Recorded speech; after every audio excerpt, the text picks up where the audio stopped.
Hello guys, welcome to my channel. तो आज start करते हैं एक न्यू स्टोरी के स्टार्ट में फीमेल लीड को दिखाया गया जिसका नाम सीगवान है। पिछली रात कुछ हुआ था जिस वजह से वो थोड़ा परेशान थी या उदास थी। ये उसका पहली बार था और लड़का गायब हो गया।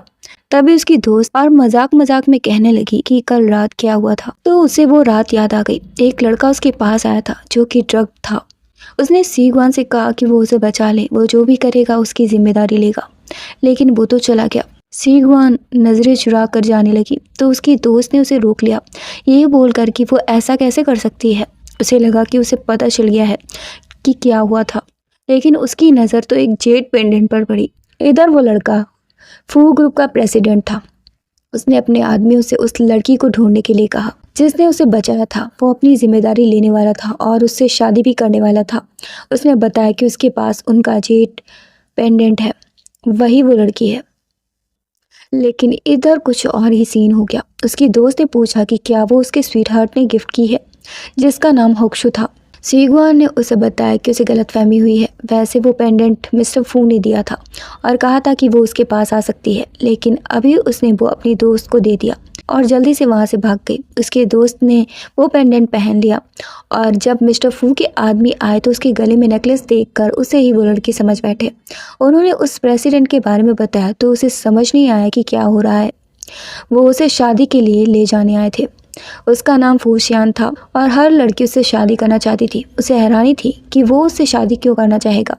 जब उसे पता चला तो वो समझ गई कि ये सीगवान थी, लेकिन उसने झूठ बोल दिया कि वही वो लड़की है। ओके, तो उस लड़की का नाम जिनरो था और सीगवान ने उसका कोट पहना हुआ था, तो उसे लगा कि वही वो लड़की है। शायद दोनों एक दूसरे को देख नहीं पाए थे क्योंकि अंधेरा था। सीगवान एक नर्स थी और वो अब तक हॉस्पिटल में ही था। वो उसकी पट्टी करने आई तो श्यान को उसकी स्मेल जानी पहचानी लगी। सीगवान ने अपने बॉयफ्रेंड होंगशू को कॉल किया और वो किसी लड़की के साथ था। उसे उम्मीद नहीं थी कि वो उसके घर आ रही है। उसने जल्दी से दरवाज़ा खोला और लड़की छुपने की कोशिश कर रही थी। वो जाकर अलमारी में घुस गई। सीगवान होंगशू के लिए सूट लेकर आई थी और उसने उसे टांगने के लिए अलमारी खोली तो उसने वो लड़की देख ली। उसके बॉयफ्रेंड ने बताया कि वो उसकी कज़िन है, लेकिन वो समझ गई थी कि वो चीट कर रहा है। वो तुरंत वहाँ से निकल गई। वो उसके पीछे भागा, लेकिन उसे कोई पछतावा नहीं था। उसने कहा कि वो ब्रेकअप करना चाहता था, लेकिन वो एक नंबर का भिखारी था। उसे छोड़ देता तो रेंट भी नहीं दे पाता और उसके खर्चे भी सीगवान ही उठाती थी। उसने उसे कंपनसेट करने के लिए पैसे दिए, लेकिन उतने पैसे काफ़ी नहीं थे। उसने याद दिलाया कि वो जैकेट जो उसने पहना है वो ओवर टाइम करके खरीदा था और पैंट्स वो 2 महीने की सैलरी की है और उसके जूते वो भी वापस करे। ओंगसू ने कहा कि वो कितनी दुष्ट है, क्या वो सड़क पर उसे नंगा करके मानेगी, और उसने ऐसा ही किया। सब उतारवा लिया, बस स्नीकर्स में छोड़ दिया और उसे देखकर सब हंस रहे थे और वो झल्लाया हुआ बदला लेने की बात कर रहा था। सीगवान जब वापस आई तो उसकी माँ ने तुरंत उसके बैग खंगालना शुरू कर दिया। सीगवान अभी मेडिकल स्टूडेंट ही थी और पार्ट टाइम जॉब्स कर करके पैसे कमाती थी। उसने अपनी पूरी सैलरी उनके हाथ में रख दी, लेकिन वो चाहती थी कि वो कॉलेज ना जाए ताकि उसका भाई अच्छे से जी सके। वो उनके लिए 2-2 पार्ट टाइम जॉब्स कर तो रही थी और उसने मना कर दिया और चली गई। उसके डैड बहुत सीधे थे। उन्होंने कहा कि अगर उसने उसे बदला ना होता तो वो एल्डेस्ट डॉटर होती। वो एक रिच फैमिली की बेटी थी जिसे उसकी माँ ने अपनी बेटी से बदल दिया था ताकि वो रिच लाइफ जी सके। उन्होंने उसके डैड से चुप रहने को कहा और वो उसके साथ कुछ तो बुरा करने वाली थी। इधर जिनरो ने शियान की बचपन की फोटो में एक लड़की को साथ देखा। तभी शियान को उस रात के बारे में कुछ तो पता चला। इधर जिनरो महंगे महंगे गिफ्ट्स लेकर सीगवान के घर के बाहर आई थी और जब सीगवान और उसकी माँ वहाँ आई तो उसने उन्हें गिफ्ट्स देना शुरू कर दिया और बताया कि वो बहुत रिच आदमी से एंगेजमेंट करके आई है। वो सीगवान को नीचा दिखाने लगी कि वो कभी उसकी बराबरी नहीं कर सकती, हमेशा उससे नीचे ही रहेगी। सीगवान को हैरानी थी कि उसका बिहेवियर इतना जल्दी कैसे बदल गया और उसने गिफ्ट्स लेने से मना कर दिया। उसकी माँ थोड़ा लालची हो रही थी, लेकिन वो उन्हें घसीट कर ले गई। जिनरो उन्हें नीचा नहीं दिखा पाई, इस वजह से परेशान थी। वो पूरी कोशिश करने वाली थी कि शियान उसके बारे में कभी न जाने। सो उसने होंगशू को बहुत सारे महंगे गिफ्ट्स दिए। वो उसके साथ भी अच्छा बिहेव नहीं कर रही थी। घमंड उसके सर पर चढ़ गया था। सीगवान की माँ सीगवान को डांट रही थी, वो एक अमीर आदमी क्यों नहीं फंसा पाई। तभी होंगशू गिफ्ट्स लेकर आ गया। उसने सीगवान से शादी करने को कहा, लेकिन वो पहले ही ब्रेकअप कर चुके थे। उसने घुटनों पर आकर माफ़ी मांगी और कहा कि वो जब तक हाँ नहीं करती वो ऐसे ही रहेगा। सीगवान ने उसे लात मारी और आगे बढ़ गई।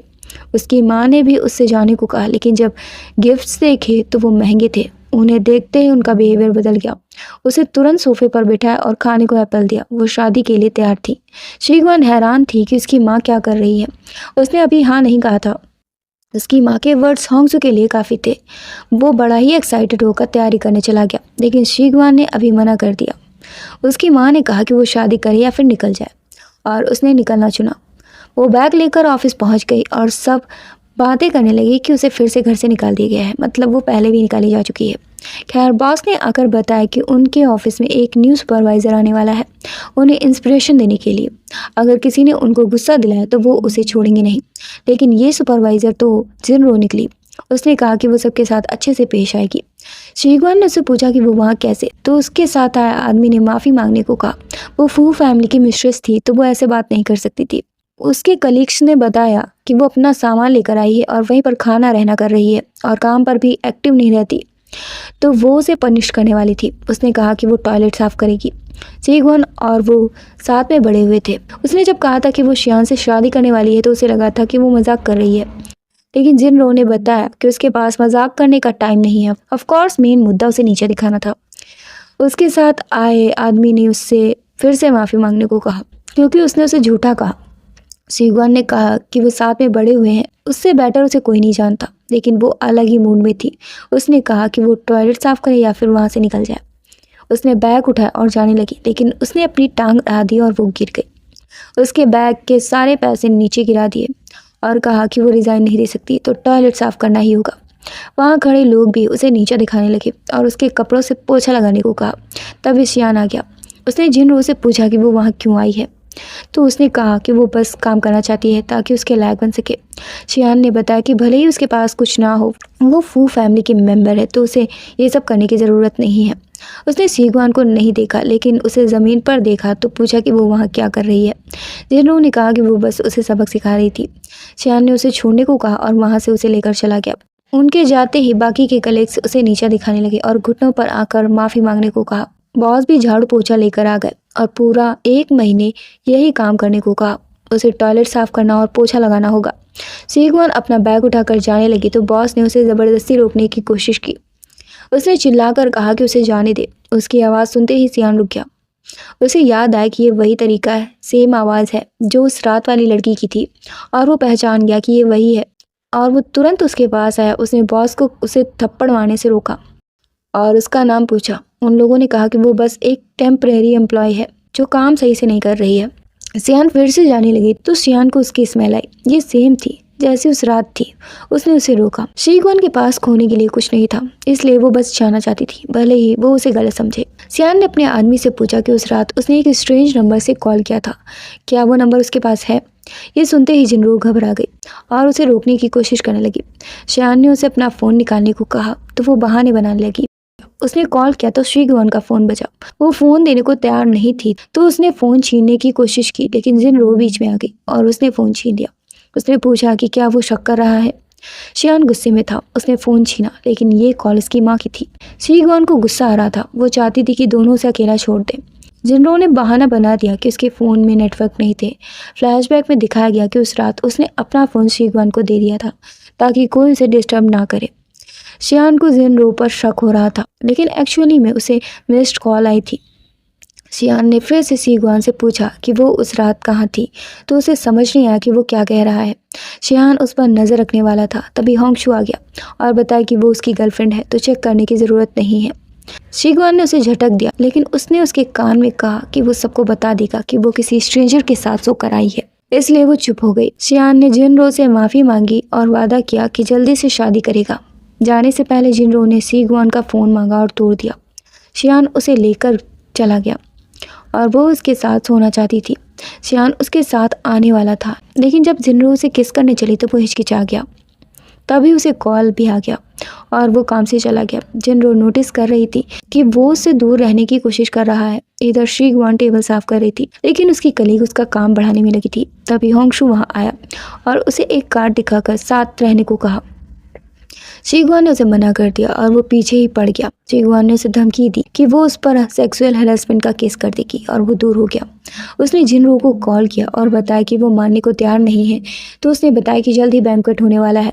वहाँ वो उसे ड्रिंक कराए और फिर वो उसकी जब सब बैंक्वेट में आए तो लड़की ने उसकी ड्रिंक में कुछ पिला दिया। सब जानते थे कि क्या हो रहा है और उसके नशे में होते ही दोनों को अकेला छोड़कर चले गए। होंगशू उसके साथ ज़बरदस्ती करने की कोशिश कर रहा था, लेकिन उसने हार नहीं मानी, बार बार लात घुसा मार दिया। जिनरो ने उसे बहुत सारे पैसे दिए थे तो वो उसे जाने नहीं दे सकता था। तभी शियान वहाँ से गुजरा और उसने सीगवान की आवाज़ सुनी और जाकर होंगशू को एक लात मारी। उसने वाइन बॉटल उसके सर पर फोड़ दी। उसने बताया कि वो गर्लफ्रेंड बॉयफ्रेंड हैं और मजाक चल रहा है, लेकिन सीगवान ने बता दिया कि वो उसे फोर्स कर रहा है। शियान ने उसे वहाँ से भगा दिया, लेकिन वो बहुत ही नशे में थी और बेहोश हो गई। अगले ही सीन में उसने अपनी टांगे उसके ऊपर लाद रखी थी और वो हॉस्पिटल में थी। उसे अभी भी किसी का छूना बहुत अजीब लग रहा था, लेकिन जब होश आया तो ये शियान था। वो रात भर उसके लिए बैठा था। उसे अर्जेंट काम था इसलिए जाने वाला था। सीगवान ने उसे थैंक्स कहा। तभी नर्स ने आकर बताया कि उसे पीना नहीं चाहिए, वो प्रेग्नेंट है। ये सुनकर उसके भी होश उड़ गए और शियान भी उखड़ा हुआ सा चला गया। अब सीगवान घर में काम कर रही थी और होंगशू उसके लिए फूल लेकर आ गया। उसने उसे फिर से प्रपोज किया, लेकिन उसने फूल उठाकर फेंक दिए। उसकी माँ उसे एक्सेप्ट करने के लिए फोर्स कर रही थी। जब वो नहीं मानी तो उसने बताया कि उस रात हॉस्पिटल में वही उसके साथ था। सीगवान को भरोसा नहीं हुआ कि ये वही था।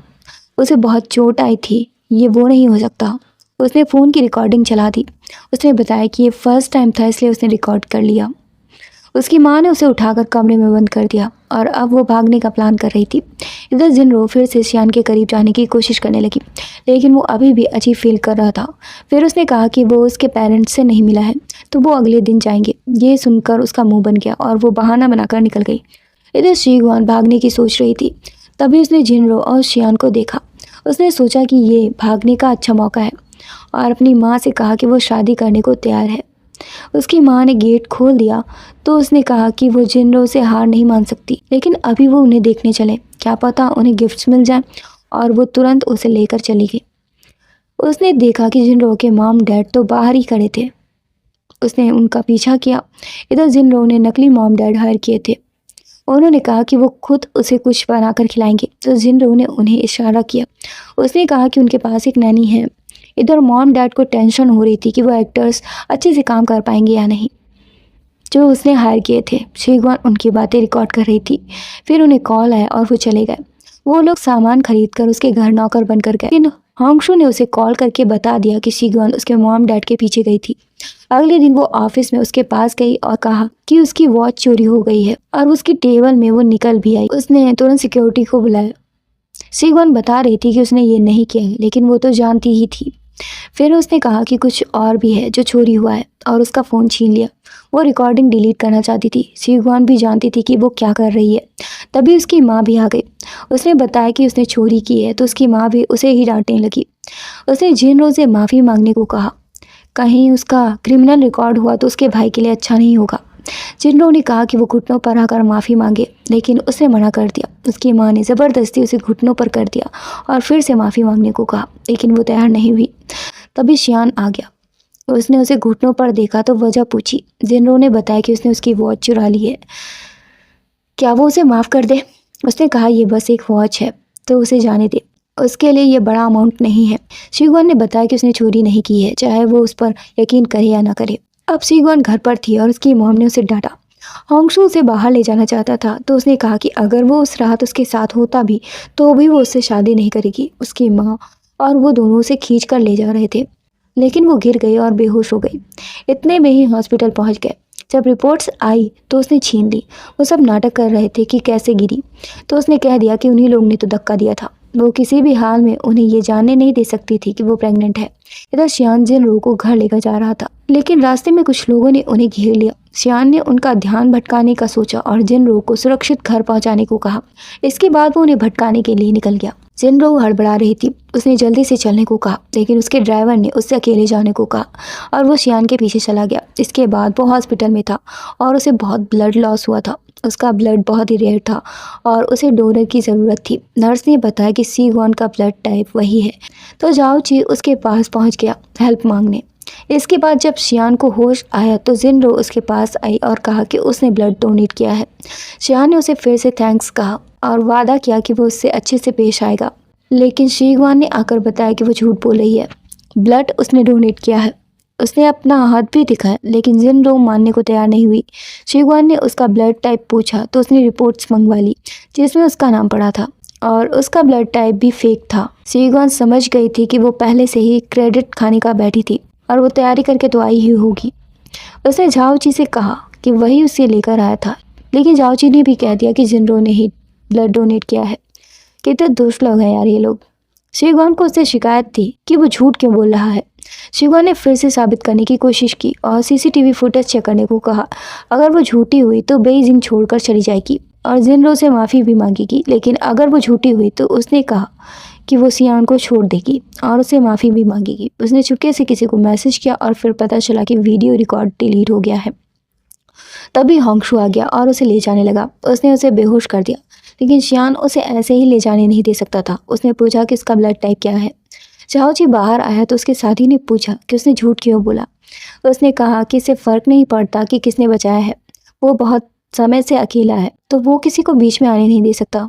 शियान जल्दी ही जिनरो से एंगेजमेंट करने वाला था और इधर होंगशू ने भी शिगवान को बताया कि वो अगले हफ्ते एंगेजमेंट करने वाले हैं। जल्दी ही वो टाइम आ गया। उसने सेकंड बड़ा हॉल बुक किया था क्योंकि पूरा होटल शियान ने बुक कर लिया था। शिगवान ने वहाँ से भागने की कोशिश की तो डाइनिंग हॉल में पहुँच गई। शियान वहाँ पर खाने का इंतज़ाम देख रहा था कि लाइट्स ऑफ हो गई। शियान अंधेरे में शिगवान से टकरा गया, लेकिन कुछ लोगों ने आकर उन्हें पकड़ लिया, दोनों को बेहोश कर दिया और बांध दिया। उन्होंने बताया कि उनकी फैमिली उन्हें छुड़ाने के लिए पैसे नहीं देने वाली है। उसने कहा कि पैसे दे वरना वो और उसकी फियांसे नहीं बचेंगे। शिगवान ने बताया कि वो उसकी फियांसे नहीं है, लेकिन शियान उसे जिनरो बोलने लगा। उसे लगा कि वो जिनरो को बचाने के लिए झूठ बोल रहा है। कुंटो को शक हो गया कि वो उसकी फियांसे नहीं है और प्रूफ करने को कहा, इसलिए उसने शिगवान को किस कर लिया और अब उन्हें यकीन हुआ। जब वो बाहर गए तो शिगवान ने पूछा कि उसने ऐसा क्यों किया, तो उसने बताया कि अगर उन्हें पता चलता कि वो उसकी फियांसे नहीं है तो वो उसे मार डालते। उसे समझ नहीं आ रहा था कि क्या करे। शियान के पैर से खून निकल रहा था और जैसे ही उसने नोटिस किया तो वो बेहोश हो गया। शिगवान ज़ोर से चीखी और उसे बचाने के लिए कहा। गुंडे आए तो उसने बताया कि क्या हुआ है और वो नर्स है, उसे बचा लेगी। गुंडे ने उसे वार्न किया कि वो भागने की कोशिश बिल्कुल ना करे। उसने कहा कि शियान ने उसे इतने पैसे नहीं दिए हैं कि वो क्राइम कमिट करेगी। इस पर गुंडा भड़क गया। उसने पूछा कि फू फैमिली के पास कितना पैसा है और उसे धमकाने लगा। उसने कह दिया कि उसके पास 100 बिलियन से भी ज़्यादा पैसे हैं और उसके ऑफिस में एक बॉक्स रखा है जिसमें ब्लू डायमंड है। गुंडा वही जाने वाला था, लेकिन अगर उसने झूठ बोला तो उसकी खैर नहीं। शियान सच में बेहोश हो चुका था। शिगवान को उम्मीद थी कि उसकी फैमिली उसका हिंट समझ पाएगी। तभी झाओची लोगों को लेकर आ गया। उसका बहुत ब्लड लॉस हो चुका था और वो फिर से शिगवान से ही ब्लड लेने वाले थे। हॉस्पिटल में जब शिगवान को होश आया तो उसका ब्लड ले लिया गया था। यार ये बिना पूछे ब्लड कैसे ले लेते हैं, अब वो प्रेग्नेंट भी तो है, उससे ही क्यों ले लिया। खैर शियान ने बताया कि उसका ब्लड टाइप स्पेशल है। क्या वो जानती है? शिगवान अभी बहस करना नहीं चाहती थी। जो भी हो, शियान ने उसे जान बचाने के लिए थैंक्स कहा और जो चाहे मांगने को कहा। वो सोच में थी कि उसने ब्लैंक चेक साइन करके दे दिया। शिगवान को ये बिल्कुल भी अच्छा नहीं लगा। क्या वो पैसे के लिए सब कर रही थी? फिर उसने गुस्से में इतना बड़ा अमाउंट लिख दिया कि उसे यकीन था कि वो डर जाएगा, लेकिन वो कैश आउट करने को बोल रहा था। शिगवान को गुस्सा आया। क्या अमीर लोग रिस्पेक्ट करना नहीं जानते? उसने पूछा कि वो क्या चाहती है तो उसने कहा कि उसे टॉप फ्लोर पर काम करना है। उसने तुरंत उसे कार्ड दिया और अपनी असिस्टेंट के पास भेजा। जब वो वहाँ गई तो असिस्टेंट ने उसे बताया कि पहले उसे इंटर्न के तौर पर काम करना होगा और फिर उसे ऑफिस में सबसे मिलवाया। सब जानते थे कि वो कनेक्शन से आई है, तो इतना पोलाइट होने का नाटक क्यों कर रही है। बाकी के वर्कर्स उसके आने से खुश नहीं थे। असिस्टेंट ने बताया कि उसे मेडिकल एग्जामिनेशन करवाना होगा। हर फीमेल एम्प्लॉय को ये करना पड़ता है और प्रेगनेंसी टेस्ट भी। उसके कलीग्स हंस रहे थे कि कहीं वो सच में प्रेग्नेंट तो नहीं। इधर शियान को बहुत फीवर था। जिनरो परेशान थी कि उसका बुखार ठीक क्यों नहीं हो रहा है। उसने डॉक्टर से कहा कि वो जल्दी से उसे ठीक करे, जबकि डॉक्टर्स अपना बेस्ट दे रहे थे। गाइस स्टोरी बहुत लॉन्ग थी और बहुत टाइम हो गया है मैंने वीडियो अपलोड नहीं की, इसलिए मैं अभी के लिए इस पार्ट को अपलोड कर रही हूँ और फुल वर्जन मैं जल्दी ही अपलोड कर दूंगी। तो thanks for watching guys, please like share comment and subscribe.